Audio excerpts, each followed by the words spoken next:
কিতাবের কিছু পরিচিতি, এর মধ্যে আমরা একটা বা দুইটা পড়ছি বিস্তারিত, আর আপনাদেরকে বলছি যে বাকিগুলা পড়ে নিতে।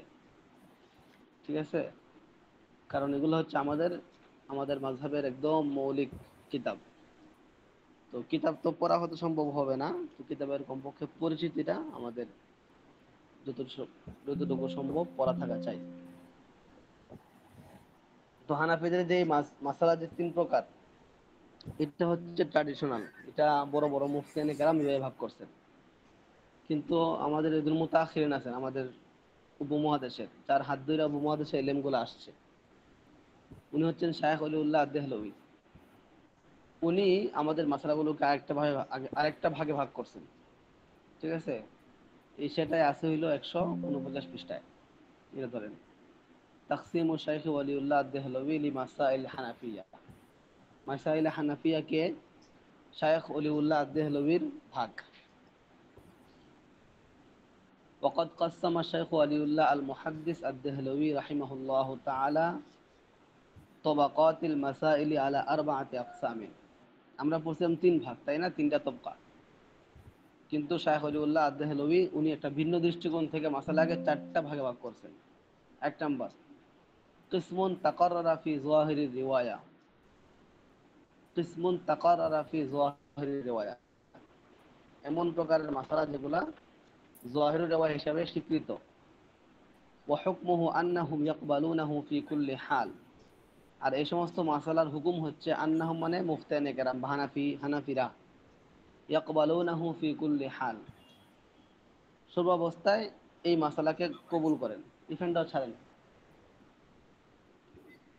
হানাফিরা সর্বাবস্থায় কি করেন? এই মাসালাগুলোকে কবুল করেন। ওয়াফাকাতিল উসুলা আও খালাফাত। এখন সেই মাসালা জহির রওয়ায়ার সেই মাসালাটা এটা কোন মূলনীতির খেলাফ হোক অথবা না হোক। ওয়ালিযা তারা সাহিবুল হিদায়া ওয়া গায়রাহু ইয়াতাকাল্লাফুনা বায়ান আল ফারক ফি মাসাইলিত তাজনিস। এজন্যই আপনি দেখবেন সাহিবে হিদায়া সহ আরো অনেক মুফতিয়ানে কেরাম বা অনেক হানাফি ফকিরা মাসাইলুত তাজনিস নিয়া, ওই যে পানি নাপাক হওয়ার যে মাসালা, কূপে পানি পড়লে, কূপে নাপাকি পড়লে বা পুকুরে নাপাকি পড়লে পানি নাপাক হবে কিনা, কিভাবে নাপাক হবে, পানি কতটুকু নাড়া দিয়ে নাপাক হবে, এরকম একটা মাসালা আছে না, পেশাইল মাসালা। তো এই সমস্ত মাসালা নিয়ে এত ঘাটাঘাটি করার কারণ কি? এত ঘাটাঘাটি করার কারণ হচ্ছে যে এটা জহিরুর রেওয়ায়া। এই জন্য এটাকে যে কোনো উপায়ে ওনারা কি করতে চান? সহি সাব্যস্ত করতে চান। এই টেন্ডেন্সি হানাফিদের মধ্যে আছে, এই বুঝছেন? জহিরুর রেওয়ায়া হিসাবে যে সমস্ত মাসালা স্বীকৃত হানাফি মাযহাবে, ওই সমস্ত মাসালাকে যে কোনো উপায়ে ঠিক রাখা, এরকম একটা প্রবণতা কি হানাফি ফিকের মধ্যে আছে, এটা ছিল।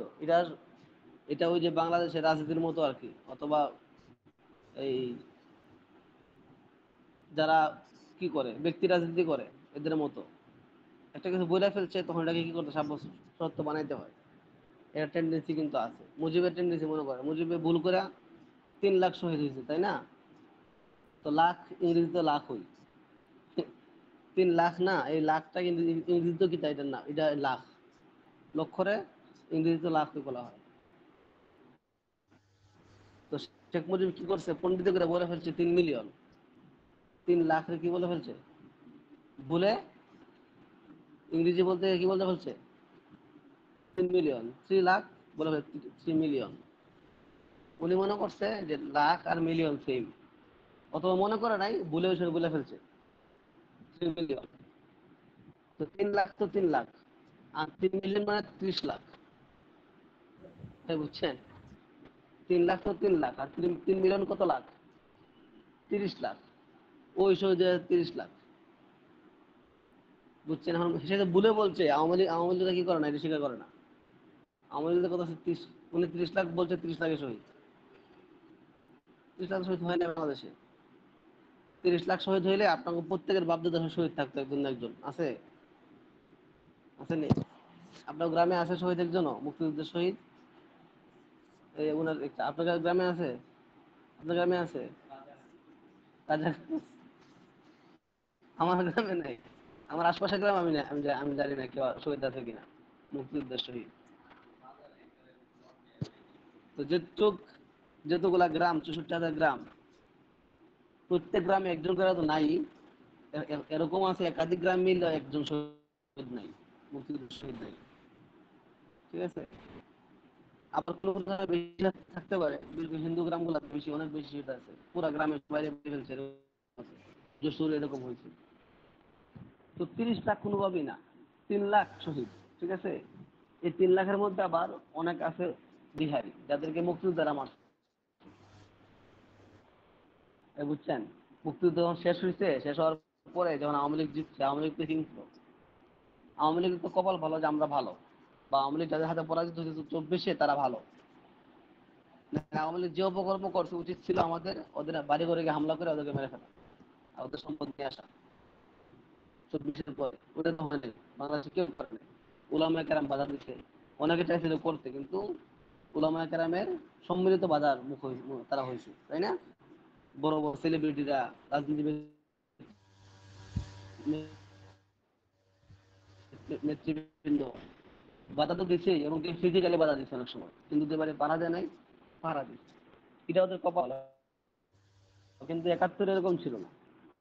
71 যখন পাকিস্তানিরা পালাইছে, তখন যারা যারা পাকিস্তানের সাপোর্টার ছিল প্রত্যেকটা বাড়ি লুট হয়েছে, এরকম প্রত্যেকটা মানুষ মারা হয়েছে, মানুষকে মারা হয়েছে রাজাকার ট্যাগ দিয়া।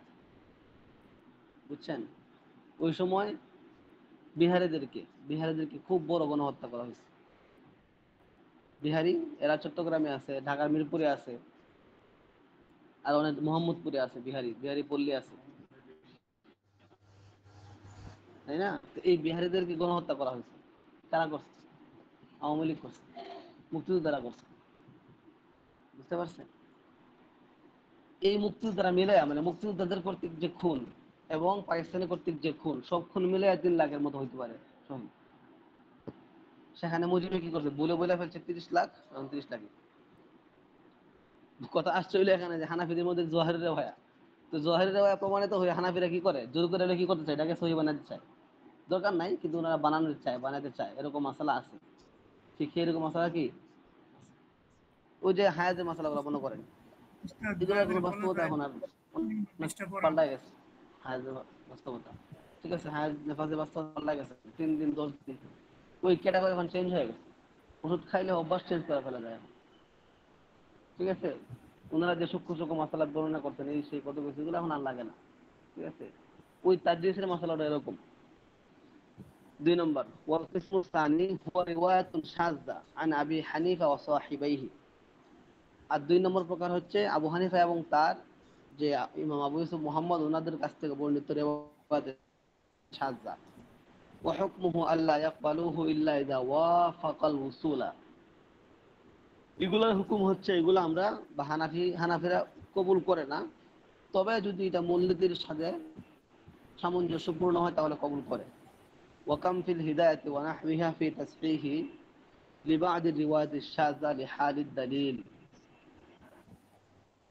তো এরকম হেদায়াত সহ আরো অনেক এরকম বহু মাসালা আছে যেগুলো সাজ রেওয়ায়াতে দিতে সাজ, জোহরের রেওয়ায়া না, সাজ রেওয়ায়া দুর্বল সনদ আসছে, তারপর সেগুলো কি করা হয়েছে, সেটা বস্তু করা হয়েছে লিহালিদ দলিল, দলিলের কারণে। দলিল মজবুত, দেখা গেছে যে মাসালার রেওয়ায়াত যদিও দুর্বল, কিন্তু মশলাটা কি হাদিস এবং কোরআনের সাথে মেলে, এই জন্য সাজ হওয়া সত্ত্বেও কি করা হয়েছে, ওই রেওয়ায়াতকে কবুল করা হয়েছে বা প্রাধান্য দেওয়া হয়েছে। এটাই হচ্ছে আমাদের ফিকহের বৈশিষ্ট্য, যে যদি দলিল সমান হয়ে যায় তাহলে এটা কবুল করা হবে, এটা আমার শান্ত করাই হোক। ঠিক আছে, ওই না হইলো। 3 নম্বর, والقسم الثالث هو تخريج المتأخرين، মুতাখিরিনদের কর্তৃক সাব্যস্তকৃত।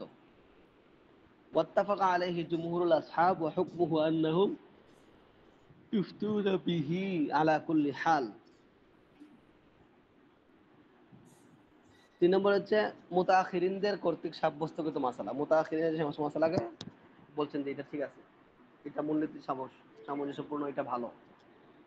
ইত্তাফাকা আলাইহি জুমহুরুল আসহাব, মুতাখিরিন যে সমস্ত মাসালাকে সাব্যস্ত করছেন সহি হিসাবে, এবং সেগুলোর উপর কি হয়েছে, হানাফি জুমহুর ঐক্যমত হয়েছে। হুকমুহু আন্নাহুম ইফতুনা বিহি আলা কুল্লি হাল। হুকুম হচ্ছে এই সমস্ত মাসালা অনুযায়ী সব অবস্থায় কি করতে ফতোয়া দেওয়া হয়, অর্থাৎ পরবর্তীতে ইমামদের যুগ শেষ হওয়ার পরে পরবর্তী উলামা কেরাম যখন আসছেন, আইসা যখন কোন একটা মাসালাকে ওনারা কি করছেন, সহি সাব্যস্ত করছেন যে এটা সহি, এটা ভালো, এটা ভুল না।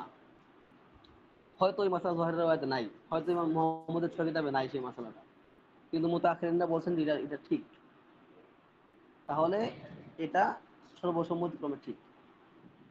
কথা বুঝছেন? ওয়াল কিসমুর রাবি' হুয়া তাখরিজুল মুতাআখিরিন লাম ইয়াত্তাফিক আলাইহি জুমহুরুল আসহাব। 4 নাম্বারটা 3 নাম্বারটা একই, কিন্তু 3 নাম্বারটা হচ্ছে যেখানে জমহুর একমত হয়েছে, আর 4 নাম্বারটা যেখানে কি জমহুর একমত হয় নাই।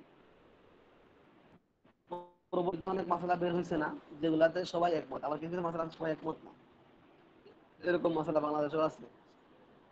কিছু কিছু মাসালা আছে যেখানে আব্বাসী, শেখ আহমদুল্লাহ সবাই একমত না, আবার কিছু কিছু মাসালা আছে কিনা আব্বাসী, শেখ আহমদুল্লাহ কিনা একমত না। এই যে, তো যেখানে আব্বাসী, শেখ আহমদুল্লাহ সহ সবাই একমত, সেগুলো কি সেটা অনুযায়ী ফতোয়া দেওয়া ওয়াজিব, সেটা হচ্ছে মুত্তাফাক আলাইহি।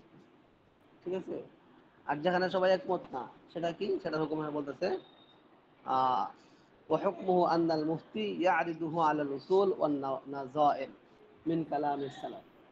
যে সমস্ত মাসালায় সবাই একমত হয় নাই, সে সমস্ত মাসালায় যদি আপনি মুফতি হয়ে থাকেন, তাহলে আপনার দায়িত্ব হচ্ছে উসুল এবং যে দৃষ্টান্ত আছে পূর্ববর্তী কিতাবে, সেগুলোর সাথে মিলাইবেন, এটা মিলে কিনা বা এটা কেমন, কতটুক মিলে।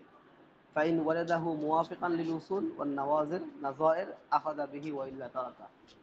যদি পূর্ববর্তী কোনো উসুলের সাথে মিলে যায় এটা, যে না এটা উসুল সব হয়েছে বা ঠিক আছে, এটা মূলনীতির সাথে যায়, তাহলে কবুল করবেন। যদি মূলনীতির সাথে না যায়, তাহলে কি করবেন, কবুল করবেন না। ঠিক আছে? এই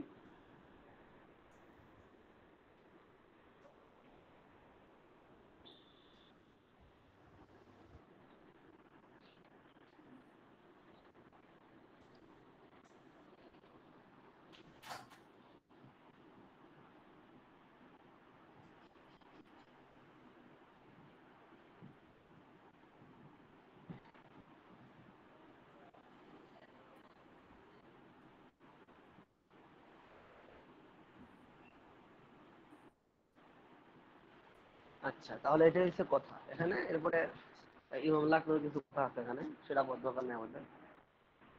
তার মানে আমরা এই 4টা ভাগ থেকে কি বুঝতে পারলাম বলুন তো? এই যে মাথায় 4টা ভাগ করা হইলো, এখান থেকে কি বুঝতে পারলাম? এখান থেকে আমরা এটাই বুঝতে পারলাম যে জহের রেওয়ায়া হওয়া এবং না হওয়াটা খুব বেশি গুরুত্বপূর্ণ আমাদের মাঝখানে। বুঝতে পারছেন? আমাদের মাঝখানে জহের রেওয়ায়া হওয়া এবং না হওয়াটা কিনা খুব বেশি ইম্পর্টেন্ট না, দলিলের ইম্পর্টেন্ট, দলিলের ইম্পর্টেন্ট। জহের রেওয়ায়া নজরও না, কোনো কিছুই না, নামারও না, কিন্তু যদি দলিলের দিক থেকে শক্তি হয়, তাহলে এটাই কি করা হবে, কবুল করা হবে। এটাই আমাদের মাঝে। ঠিক আছে? আবু হানিফা বলে গেছেন, বলেই মানতে হবে, এরকম কোনো কথা আমাদের মাঝে কি করে না, স্বীকৃতি দেয় না। এটা ইসলামই দেয় না, ইসলামের মূলনীতি না। কোরআন এবং সুন্নাহ, কোরআন তো প্রমাণিত, আর সুন্নাহ হচ্ছে সহিয়া, সনদে যেগুলো সেগুলো ছাড়া কোথাও কি নাই, ইসলামে কি নাই, কোনো দখল নেই। ঠিক আছে? এটা হচ্ছে ইসলাম। তো আমাদের এই দৃষ্টিকোণ থেকে আমাদের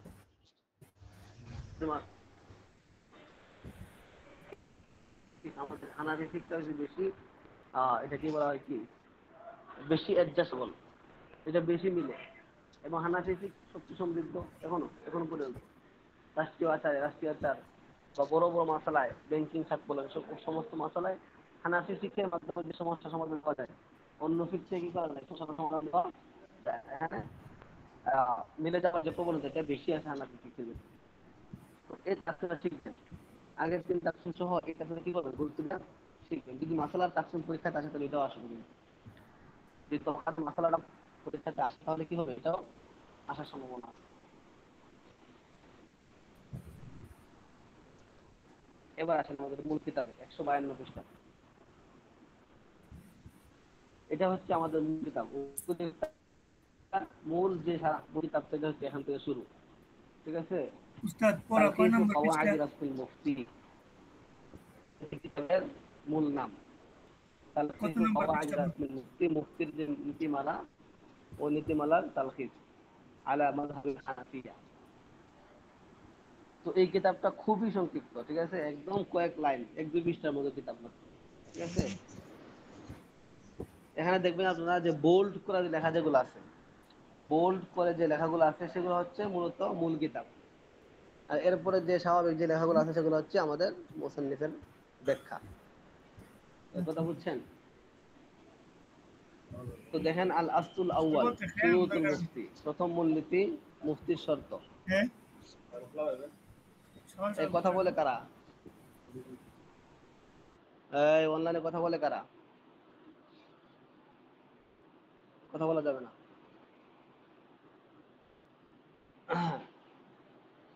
তো প্রথম আছে শুরুতুল মুফতি।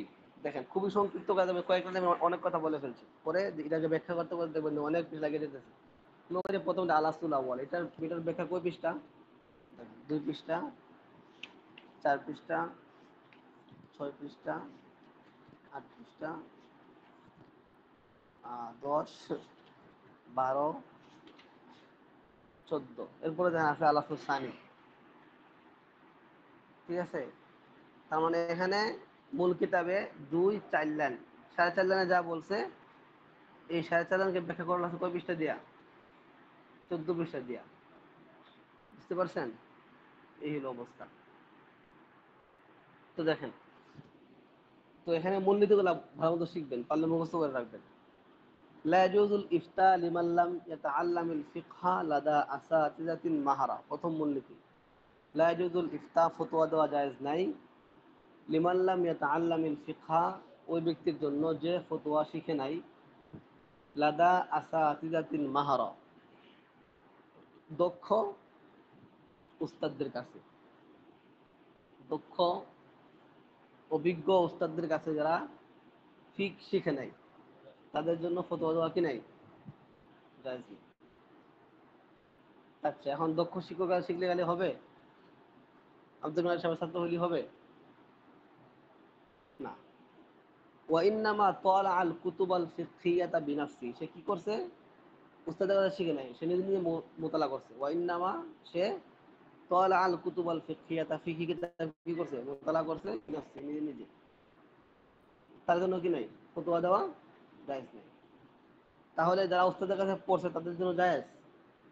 এটা তো মনে হয়, তাই না? একটু করে মনে হয় কি তার মানে যারা উস্তাদের কাছে পড়ছে তারা কি, তাদের জন্য জায়েজ, যদিও সে যোগ্য না হয়। না, তৈরিটা হবে না। দেখেন সামনে, কামা লা ইয়াজুজুল ইফতা, যেমনি ভাবে ইফতা ফতোয়া দেওয়া জায়েজ নাই, লিকুল্লি মান তাআল্লামাল ফিকহা লাদাল আসাতিজা, প্রত্যেক ওই ব্যক্তির জন্য যে উস্তাদের কাছে কি করছে, ফিকহ শিখছে।